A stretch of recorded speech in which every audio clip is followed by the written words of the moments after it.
The Galactic Assembly Station floated in the darkness of space like a giant wheel made of metal and glass. Inside, creatures from hundreds of different worlds walked through the wide corridors. Some had scales, others had fur, and a few looked like they were made of living crystal. But everyone knew that the newest members of the assembly were the most unusual. The humans. Hana stood near a large window in the human delegation's quarters, watching ships come and go from the docking bays below. She was 23 years old and came from Seoul on Earth. Her dark hair was pulled back tight, and she wore a simple gray uniform with no weapons, no badges, nothing that would draw attention. That was how she liked it. She had been on the station for 3 months now. Her job was simple. Keep Ambassador Kang safe. Watch for threats. Stay quiet and alert. Most days were boring. The aliens liked to talk for hours about trade agreements and cultural exchanges. Hana stood in the background and watched. Always watching, today felt different. She could not explain why. Maybe it was the way the other delegations had been looking at the humans lately, like they were trying to decide something important, or maybe it was just her instinct, the same instinct that had kept her alive through security training back on Earth. The door opened behind her. Ambassador Kang walked in with 2 other humans from the delegation. Day, the communications officer, looked worried. Yuna, who handled cultural relations, was reading something on her tablet with a frown. "We have a problem," Kang said. He was a man in his 50s with gray hair and tired eyes. He had been a diplomat for 30 years, but nothing had prepared him for dealing with aliens. "The Kelxians have sent a summons." Hana turned from the window. She knew about the Kelxians. Everyone did. They controlled 12 star systems and had the biggest military fleet in this sector. They looked like giant lizards that walked on 2 legs, with scales as hard as armor and claws that could cut through metal. They had been around for thousands of years, conquering and controlling other species. "What kind of summons?" Hana asked. Kang handed her the tablet. The message was written in the common galactic language, but the meaning was clear. King Vorath, ruler of the Kelxian Empire, demanded that Ambassador Kang appear before him within 1 hour. The reason given was vague, something about humans breaking trade protocols. But everyone who read it understood the real message. This was about power. This was about showing the humans their place. "I will take a security team," Kang said. "Standard procedure." "No," Yuna said, still reading her tablet. "The summons says you can only bring 1 person, and that person must be unarmed. If you bring weapons or extra security, they will consider it an act of war." The room went quiet. Hana understood what was happening. This was a trap. Not the kind with weapons and explosives, but something worse. A political trap. If Kang refused to go, Earth would look weak and afraid. If he went alone and unarmed, the Kelxians could do whatever they wanted to him. "Either way, humanity lost. I will go," Hana said. Everyone turned to look at her. Kang shook his head. "You are security, not a diplomat. I have to be the one to go." "The summons does not say which human must appear," Hana replied. "It just says 1 human unarmed within 1 hour. I can do that." "Hana, this is not a good idea," Day said. "The Kelxians are dangerous. King Vorath is known for being cruel. He likes to humiliate other species in front of his court. If you go there alone, without weapons, without backup, then I will be alone and unarmed," Hana said. Her voice was calm, like she was discussing the weather. "That is what they asked for. That is what they will get." Kang studied her face for a long moment. He had worked with Hana for 3 months, but he realized he did not really know her. She never talked about her past, never shared stories about her family or her life before the delegation. She just did her job with quiet efficiency. "Why?" he asked finally. "Why would you volunteer for this?" Hana thought about the question. She could tell him about the training she received back on Earth, about the things she had learned in the military academies, the simulations they ran for first contact scenarios, the briefings about galactic politics and alien psychology. But that was not the real answer. "Because someone has to," she said, "and I am good at handling dangerous situations." That was true, though Kang did not know exactly how true it was. Hana had been trained by some of the best combat instructors on Earth. She knew 17 different fighting styles. She had survived training programs where other candidates quit or got injured, and she understood something that most humans did not think about anymore. Earth was special, not in a good way. When humanity first made contact with alien species, the scientists had done tests. They compared Earth to other inhabited planets in the galaxy. What they found was shocking. Earth was rated as a Class 9 death world, the highest danger rating that existed. Other species lived on gentle worlds with stable weather, light gravity, and few predators. Earth had hurricanes, earthquakes, volcanoes, extreme temperatures, and thousands of species that could kill a human in seconds. Humans had evolved in that environment. Their bones were dense and strong. Their muscles were built for heavy gravity. Their immune systems could fight off diseases that would kill most aliens. And their minds were wired to spot threats and react faster than any other known species, because on Earth being slow meant being dead. The Kelxians did not know this. Or maybe they knew but did not understand what it meant. They saw a small human female and thought she would be easy to intimidate. They would learn differently. Fine, Kang said finally. He did not like it, but he could see that Hana had made up her mind. But you wear a communicator. If anything goes wrong, you signal us immediately. They will search me, Hana said. They will find any technology. Then we will know when you need help because the signal will go dead, Kang replied. That is the best we can do, Hana nodded. She understood. If things went badly, the human delegation would know. They might not be able to help her in time, but they would know. 30 minutes later, Hana stood at the docking bay where a Kelxian shuttle waited. The shuttle was large and black, with weapons mounted on its sides. Through the open hatch, she could see 2 Kelxian guards waiting inside. They were both massive, each one standing nearly 3 meters tall with thick scales and cold eyes. Day stood next to her at the entrance to the docking bay. He looked nervous. Are you afraid? He asked quietly. Hana considered the question. Fear was a useful emotion. It kept you alert and sharp. But it could also make you hesitate, make you slow. She had learned to control her fear a long time ago. Should I be? She replied. Before Day could answer, she walked toward the shuttle. Her steps were steady and calm. She did not look back. Behind her, the human delegation watched as one of their own walked into danger alone and unarmed. They did not know yet that they were not watching a victim walk to her fate. They were watching a predator approach its prey. The shuttle doors closed behind her with a heavy sound. The guards moved to either side of her, their claws clicking on the metal floor. The shuttle lifted off, carrying Hana away from the safety of the assembly station and toward the massive Kelxian flagship that waited in orbit. The ship was called the Sovereign's Claw, and it was about to become the place where a king learned that size and strength were not the only forms of power. The Kelxian flagship was enormous. Hana could see it through the shuttle's small window as they approached. The Sovereign's Claw stretched for kilometers, covered in armor plates and weapon systems. It was built to make other species feel small and powerless. It was working on the shuttle pilots. She could hear their nervous breathing even though they tried to hide it. But Hana had seen big things before. Earth had mountains that touched the clouds and oceans so deep that the pressure could crush metal. Size alone did not frighten her. The shuttle landed in a massive docking bay. The guards grabbed her arms, not gently, and pulled her out. More guards waited outside, forming 2 lines that created a corridor. There were at least 20 of them, all armed with energy weapons, all watching her with those cold reptilian eyes. They walked her through the ship's corridors. Everything was designed to intimidate. The ceilings were high, making individuals feel tiny. The walls were dark metal, absorbing light. The temperature was cold, at least for humans. Hana's breath came out in small clouds, but she did not shiver. Earth had winters that could freeze exposed skin in minutes. This was just uncomfortable.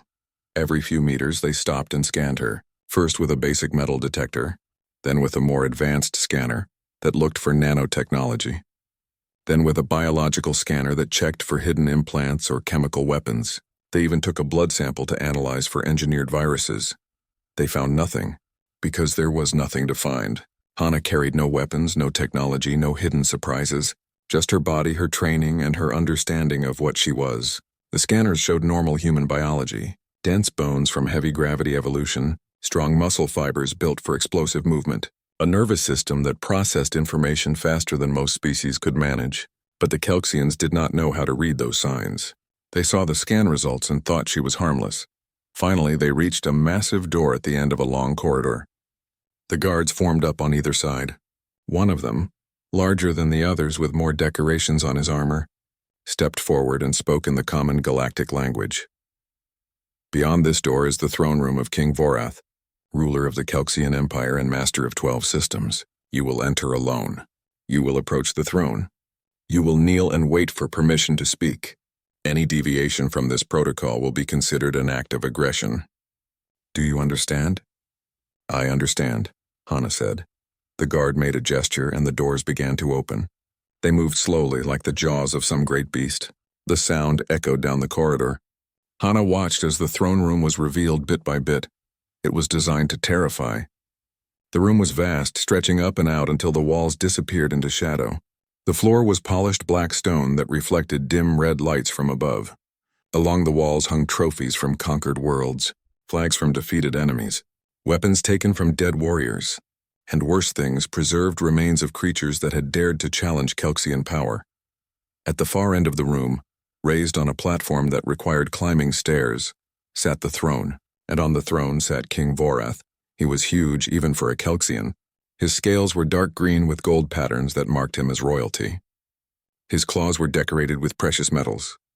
His eyes, yellow with black slits, watched her with the patient attention of a hunter studying prey. Around the throne room, in the shadows and on balconies above, stood more guards. Hana counted quickly, at least 40, possibly more hidden in the darkness. All armed, all watching. The message was clear. This was King Vorath's domain, and here his power was absolute. Hana stepped into the room. The doors closed behind her with a sound like thunder. Her footsteps echoed on the stone floor. Each step sounded loud in the massive space. She did not hurry, did not hesitate. She walked with the same calm she had shown since this began. As she walked, she studied everything. The distances, the angles, the positions of the guards. The exits, though, she noticed they were all sealed. The lighting, which was designed to make it hard to see into the shadows. The acoustics, which made every sound carry to the throne. Professional observations, automatic and unconscious. She also noticed the other aliens in the room. Not guards, but courtiers and officials. Representatives from other species who had allied with or submitted to the Kelxian Empire. They watched her walk with expressions she was learning to read. Fear, pity, curiosity. They had seen this performance before. A smaller, weaker species brought before King Vorath to be humiliated and broken. It took almost a full minute to cross the throne room. When Hana reached the base of the platform, she stopped. The stairs leading up to the throne were steep and narrow, designed to make anyone approaching feel vulnerable. She looked up at King Vorath. He looked down at her. The moment stretched out. Everyone in the throne room waited to see what the human would do. The protocol was clear. She should kneel now. Should bow her head and wait. Hana stood straight and still. She did not kneel. She did not bow. She simply stood there, meeting the king's gaze with her own. A whisper ran through the courtiers. This was wrong. This was a breach of protocol. This small creature was either very brave or very stupid. King Vorath leaned forward slightly. His claws clicked on the arms of his throne. When he spoke, his voice was deep and carried easily through the room. The human does not kneel, he said. It was not a question. It was an observation, spoken for the benefit of everyone watching. Perhaps the human does not understand our customs. Or perhaps the human believes it is special, superior even. Hana did not respond. She had learned in her diplomatic training that sometimes silence was the best answer. Let others fill the space with their own assumptions and mistakes. Vorath continued, his voice growing louder. The humans are new to the galaxy, new and ignorant. Your species has been among the stars for less than a century. The Kelxian Empire has endured for 10,000 years. We have conquered worlds, built fleets, established order across entire sectors, and yet you stand before me as if we were equals. He stood up from his throne. His full height was impressive, nearly 4 meters tall. He descended the stairs slowly, each step deliberate. The guards along the walls shifted position, ready to respond if needed. But Vorath waved them back. He wanted to handle this personally. When he reached the bottom of the stairs, he stood directly in front of Hana. He towered over her. His shadow covered her completely. He looked down at this small creature and smiled, showing rows of sharp teeth. So small, he said quietly, speaking now just to her. So fragile. I could end you with one claw, but that would be too quick. Too simple. I want you to understand your place. I want you to carry a message back to your people. Humanity is nothing. You are weak. You are few. You are alone in a galaxy full of predators. And if you continue to act as if you matter, we will remind you that you do not. Hana looked up at him. Her expression did not change. Her heart rate did not increase. Her breathing stayed steady. She had faced dangerous things before. On Earth, there were animals that could kill a human in seconds. Sharks, bears, tigers, crocodiles. Humanity had survived by being smarter, not stronger, by understanding that size was not everything. "Are you finished?" she asked. The throne room went completely silent. Courtiers stared in shock. Guards gripped their weapons tighter. No one spoke to King Vorath that way. No one dared. Vorath's smile disappeared. His eyes narrowed. For a moment, Hana thought he might actually attack her himself. But no, that would be beneath him. A king did not dirty his claws on insignificant creatures. He stepped back and looked toward his guards. "Teach this human proper respect," he said. "Do not kill it. Just make sure it understands that defiance has consequences." 6 guards moved forward. They were elite warriors, chosen for their skill and loyalty. They carried shock weapons designed to cause pain without permanent damage. This was going to be a lesson, a demonstration for all the other species watching. The great King Vorath showing what happened to those who forgot their place. The guards formed a circle around Hana. She stood in the center, unarmed and alone. Around the throne room, the courtiers leaned forward to watch. Some looked eager. Others looked uncomfortable. All of them expected the same thing. The small human would fall quickly, would cry out, would beg for mercy. Hana took a slow breath and let it out. She relaxed her shoulders, loosened her knees, shifted her weight slightly. Small movements, barely noticeable, but they changed everything. She was not standing like a victim anymore. She was standing like a fighter. The first guard reached for her.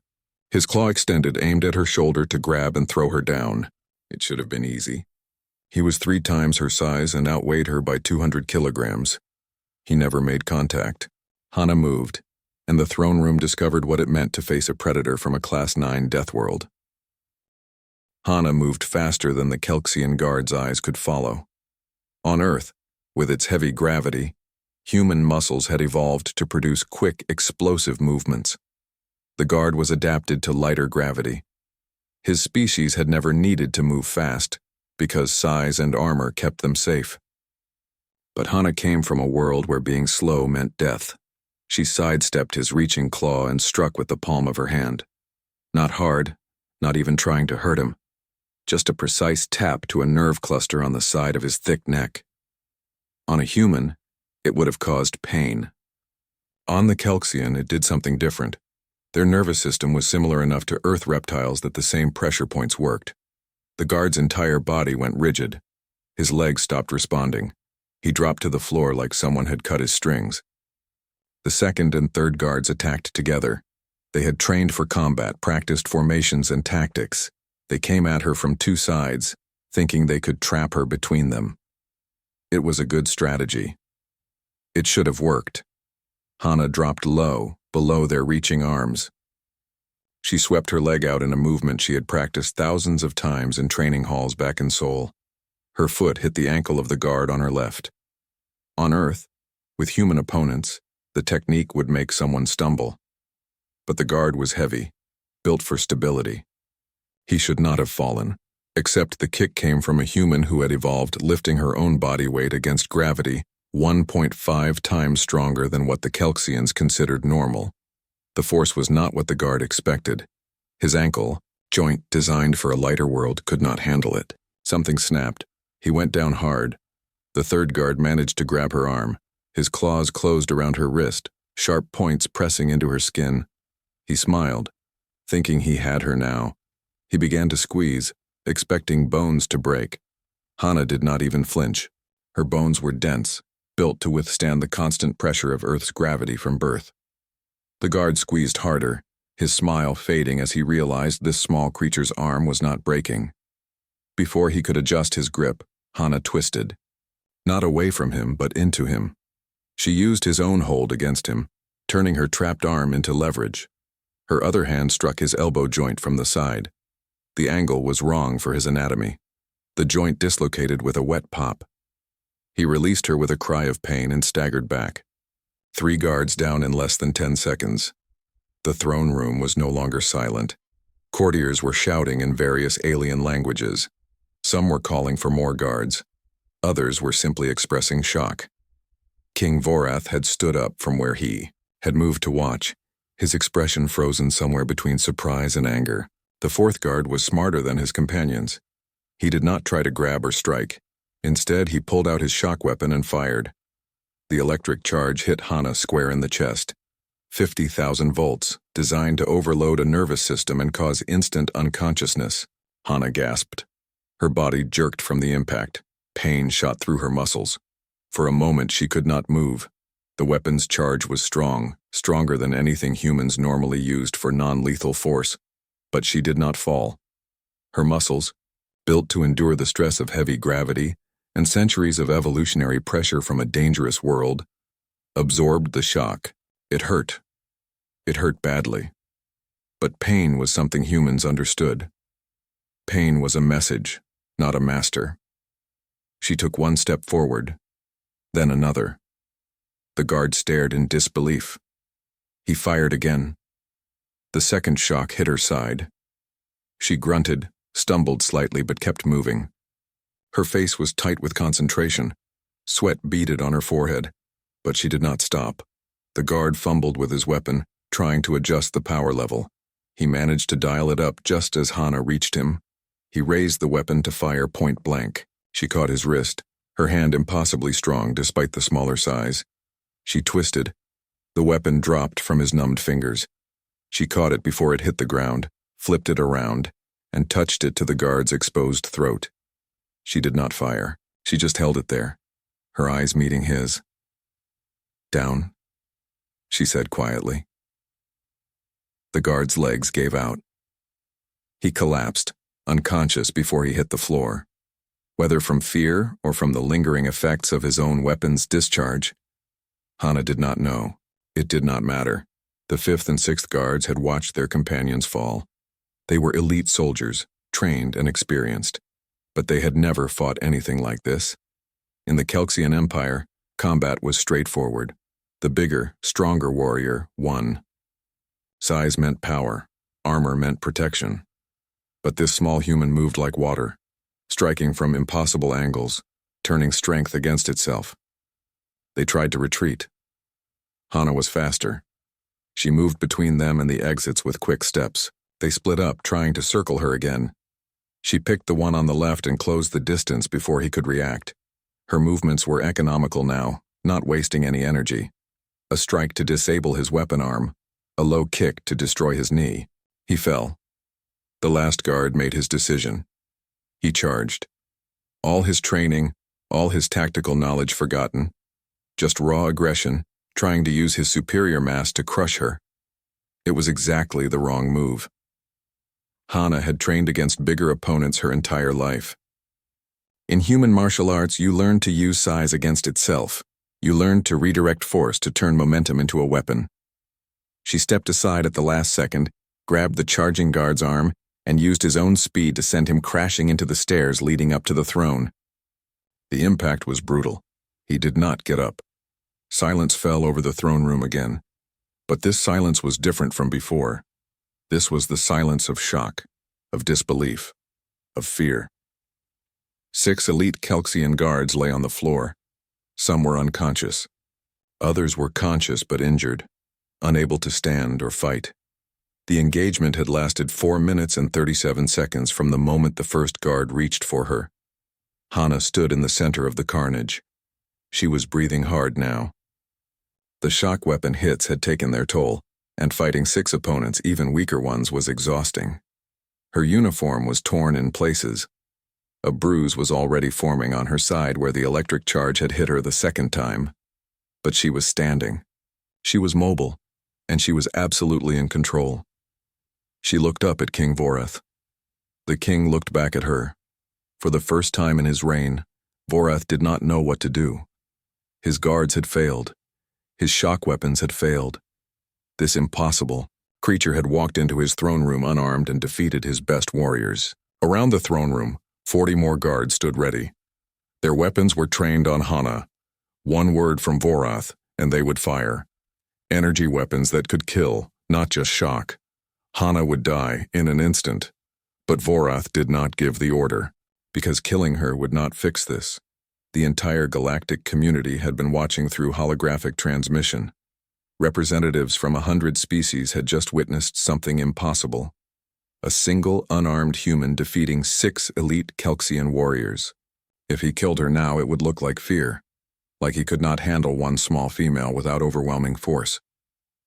Hana took a step toward the throne stairs. The guards tensed. Weapons powered up, ready to fire. But still no order came. She took another step. Then another. Slowly, deliberately, she began to climb the stairs leading up to Vorath's throne. Each step echoed in the vast room. Each step was a statement. You tried to break me. You failed.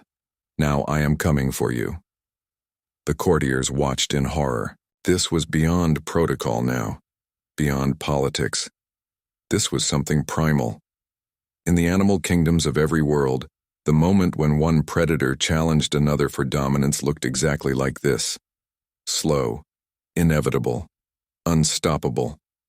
Vorath wanted to run. For the first time in his life, the king of the Kelxian Empire wanted to flee from something smaller than himself. But he could not. He was a king. He had to face this. He had to understand what was happening. Hana reached the top of the stairs. She stood directly in front of the throne at eye level with Vorath now. The king was still larger, still had claws and armor and the power of an empire behind him. But somehow, in this moment, he felt small.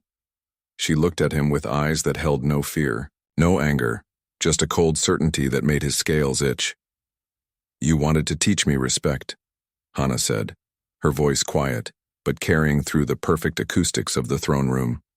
Let me teach you something instead. Where I come from, respect is earned, not demanded, not taken, earned. And you have not earned mine. She paused, letting those words sink in. Then she continued. And what she said next would be studied by xenobiologists and military strategists for years to come. You think size makes you powerful. You think armor makes you safe. You think your empire makes you important. But I come from a world where the biggest, strongest creatures all went extinct. We killed them, or they killed each other. And humans survived by being smarter, by being tougher, by refusing to quit no matter how bad things got. Your world is gentle, mine is not, and that difference means everything. King Vorath stared at the human standing before his throne. His mind was racing, trying to find a response, a command, anything that would restore his authority. But every option he considered felt wrong. If he ordered his guards to kill her, he would look weak. If he tried to fight her himself and lost, his rule would end. If he did nothing, his rule would end anyway. He was trapped. Trapped by his own arrogance. He had summoned a human to humiliate her, to show the galaxy that Earth was nothing. Instead, he had shown them something much more dangerous. He had shown them what humans could do. Hana watched the king's face as understanding came to him. She had studied Kelxian psychology in her training. They were predators, yes, but social predators. Pack hunters who relied on hierarchy and displays of dominance. When a leader showed weakness, the pack would turn on them. It was instinct, built into their species over millions of years. And right now, in front of his entire court and the watching galaxy, King Vorath was showing weakness. The small human had come to his throne, had defeated his guards, had spoken to him without fear, and he had done nothing to stop her. In Kelxian terms, he had already lost, but Hana was not finished. She had not come here to fight. Fighting was just a language, a way of communicating when words failed. Now it was time to make sure the message was clear. She spoke again, her voice still quiet but carrying perfectly through the throne room. You wanted to know if humans understand their place in the galaxy. We do. We understand it perfectly. We are the species that survived our world trying to kill us every single day. We are the species that looked at bigger, stronger predators and said no. We are the species that learned to use tools, build weapons, form societies, and change our entire planet to suit our needs. Not because we were special, because we had to. She took a step closer to Vorath. The king flinched. It was a small movement, barely noticeable, but everyone saw it. The ruler of the Kelxian Empire had just recoiled from an unarmed human. You think you are an apex predator? Hana continued. You think being big and having claws makes you dangerous. But let me tell you about Earth predators. We had animals with teeth as long as your arm. We had bears that could crush a human skull with one bite. We had big cats that could kill silently in the night. We had sharks, crocodiles, wolves, snakes with venom that could drop you in seconds. And we survived them all. Some of them we drove extinct. Others we learned to live with. And some we made into pets. She let that sink in. The idea that humans had taken predators and turned them into companions. It was incomprehensible to most species in the galaxy. You ran from predators. You fought them if necessary. You never befriended them. But the most dangerous thing on Earth, Hana said, leaning in close enough that only Vorath could hear the next words, was never the animals. It was other humans. We competed against our own species for millions of years. We developed strategies and weapons to fight enemies who were just as smart as we were. We learned to predict, to plan, to adapt.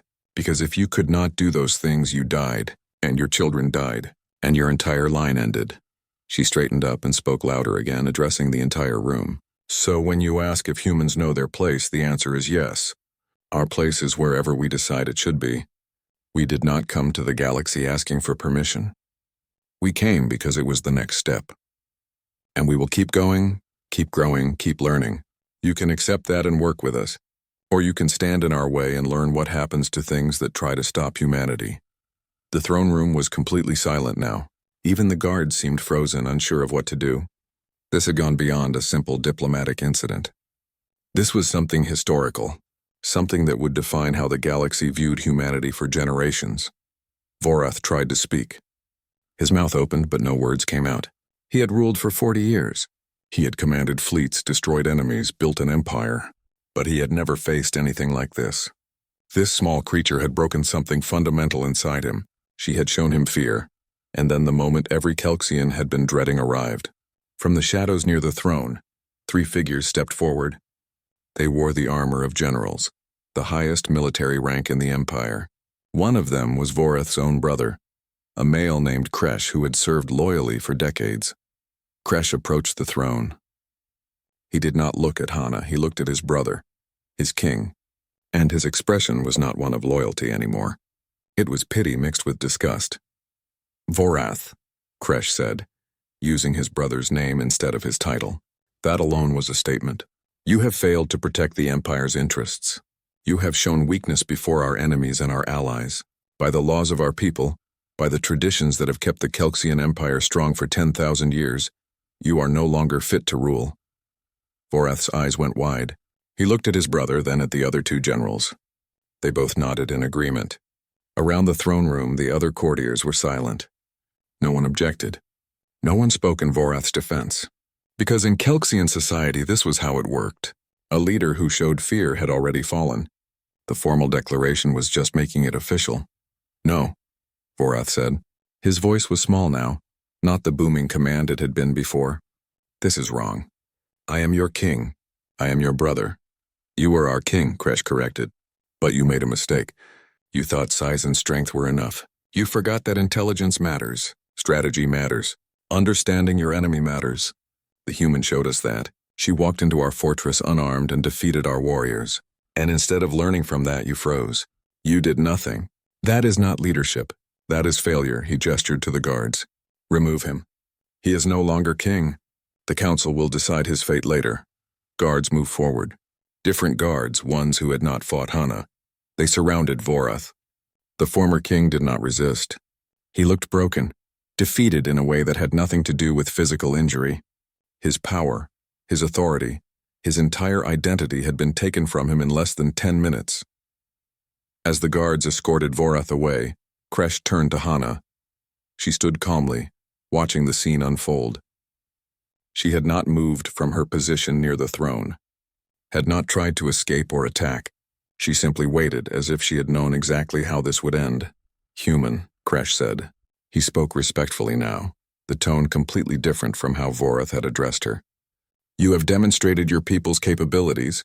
We understand the message. Earth is not weak. Humanity is not prey. We will remember this, Hana nodded slowly. Good, that is all we wanted. Respect, not fear, not submission. Just recognition that we are here and we matter. If your empire can accept that, then we can work together. If not, then we will go our separate ways. But understand this. Humanity does not back down, not from you. Not from anyone. Kresh considered her words. Then he did something that shocked everyone in the throne room. He bowed his head slightly, a gesture of respect in Kelxian culture. Your message is received. I will personally ensure that the new leadership of the Kelxian Empire approaches relations with Earth differently. We made an error in judgment. We will not make it again. Hana returned the gesture, a small bow of her own. Thank you. That is all we ask. She turned and began walking back across the throne room. Every eye followed her. The 6 guards she had defeated were being helped to medical stations by their companions. The courtiers stared in a mixture of fear and fascination, and the holographic cameras that had broadcast everything to the watching galaxy continued to record. Hana walked at the same steady pace she had used entering, not hurrying, not showing any sign of the pain she felt from the shock weapon hits and the exertion of combat, just calm, measured steps toward the exit. When she reached the massive doors, they opened automatically. Beyond them, the corridors of the Sovereign's Claw waited, and beyond that, the shuttle that would take her back to the assembly station. Back to the human delegation, back to safety. But before she left, Hana paused and looked back at the throne room one last time. She saw General Kresh standing where Vorath had stood. She saw the courtiers still in shock. She saw the guards watching her with new eyes that held wariness and respect instead of contempt. She had come here alone and unarmed. She had faced impossible odds, and she had won. Not through violence, though that had been necessary, but through demonstration, through showing the galaxy what humanity was capable of when pushed. The doors closed behind her. The throne room erupted in conversation, but Hana did not hear it. She was already thinking ahead to the next challenge, the next threat, the next time someone would need to understand that humanity was not going away, that Earth's children had claimed their place among the stars and nothing would take that away from them. The shuttle ride back to the assembly station felt longer than the trip to the Kelxian flagship. Hana sat in silence while the 2 Kelxian pilots avoided looking at her. They had heard what happened in the throne room. Everyone on the ship had heard. The story was probably spreading through the Kelxian fleet right now, changing with each telling, growing larger and more dramatic. But Hana knew the exact truth. She had fought 6 guards and won. She had faced King Vorath and spoke words that led to his removal from power. The entire encounter had lasted 9 minutes and 43 seconds from the moment she entered the throne room until the moment she left. Less than 10 minutes to change the political structure of an empire that had stood for 10,000 years. She looked down at her hands. They were shaking slightly. The adrenaline was wearing off now, and her body was starting to feel the effects of what she had done. The shock weapon hits had caused internal bruising. Her muscles ached from the combat, and she was tired, so tired in a way that went beyond physical exhaustion, but she could not show that weakness. Not yet. She had to make it back to the human delegation first, had to complete the mission. After that, she could rest. After that, she could let herself feel the fear she had been suppressing since this started. The shuttle docked at the assembly station's main bay. The doors opened and Hana walked out into a crowd. Ambassador Kang was there, along with Day, Yuna, and what looked like half the diplomatic staff. Behind them stood representatives from dozens of other species, all watching her with expressions she could not quite read. Kang stepped forward. He looked at her face, then at her torn uniform, then back at her face. His expression was complicated. Relief, definitely, but also concern and something that might have been fear. Not fear of her, but fear of what she represented. What humanity represented, Hana, he said quietly. Are you injured? Nothing serious, she replied. I need to file a report about what happened. Kang shook his head slowly. I already have 17 reports from different sources.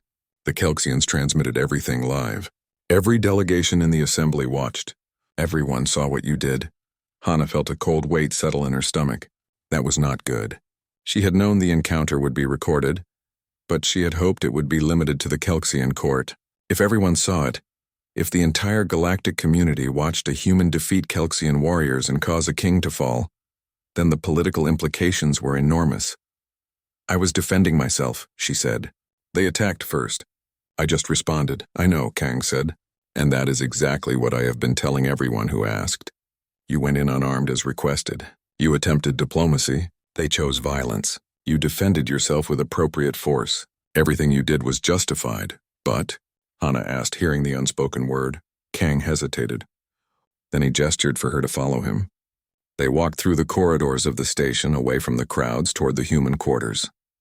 Once they were in private, he spoke again. But now everyone knows what humans can do. And that knowledge changes everything.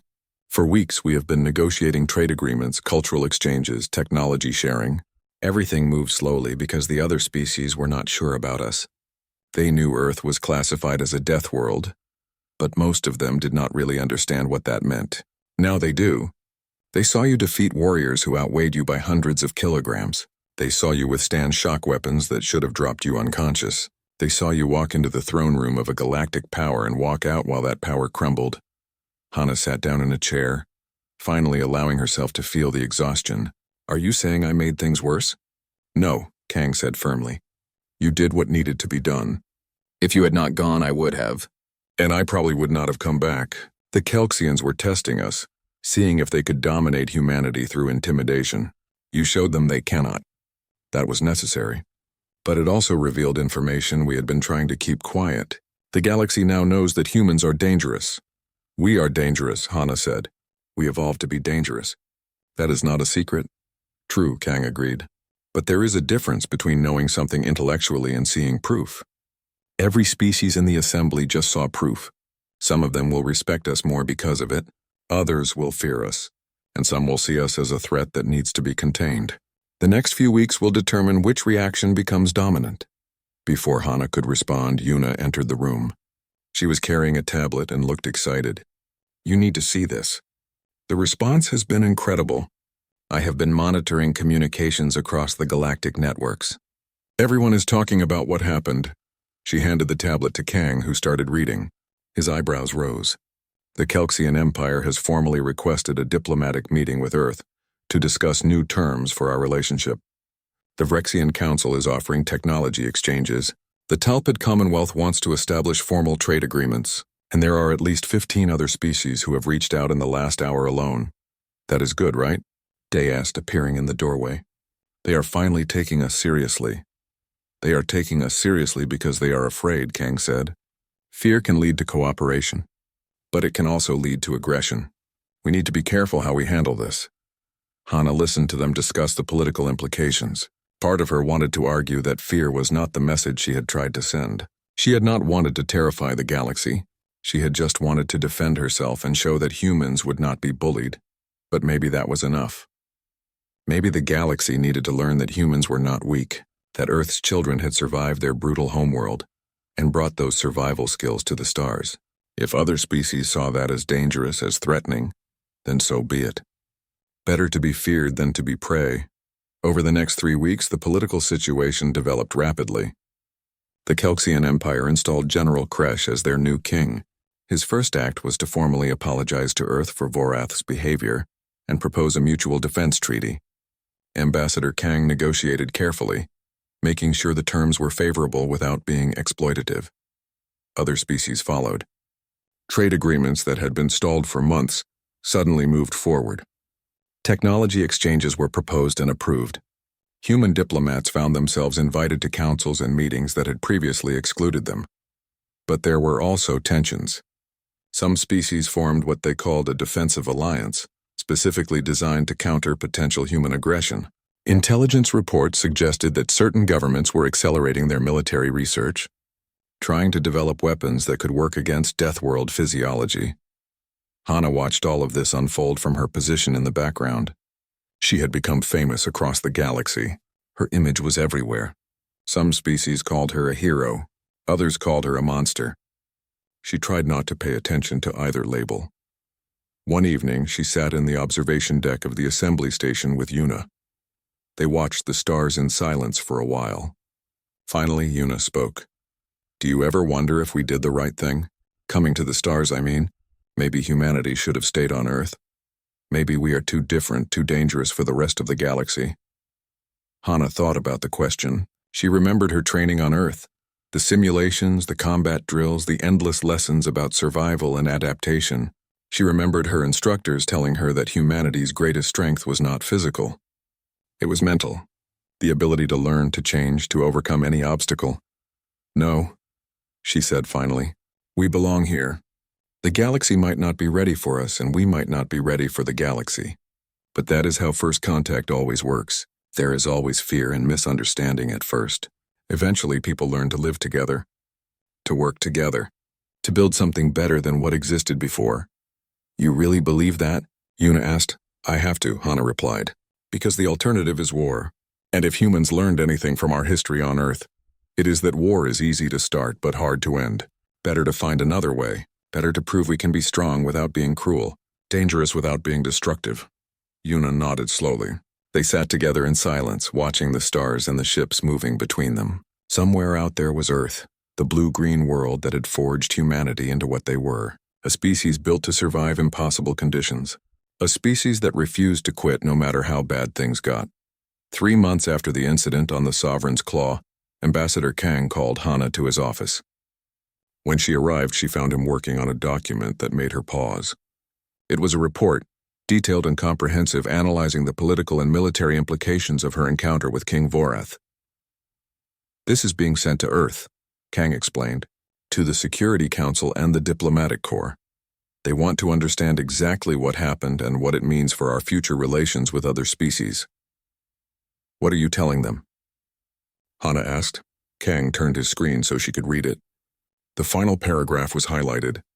Hana read it carefully, and despite everything that had happened, she felt a small smile form on her face. The paragraph read, "Recommend that all future diplomatic protocols include clear communication that while humanity seeks peaceful coexistence, we are the descendants of survivors from the most hostile world in known space.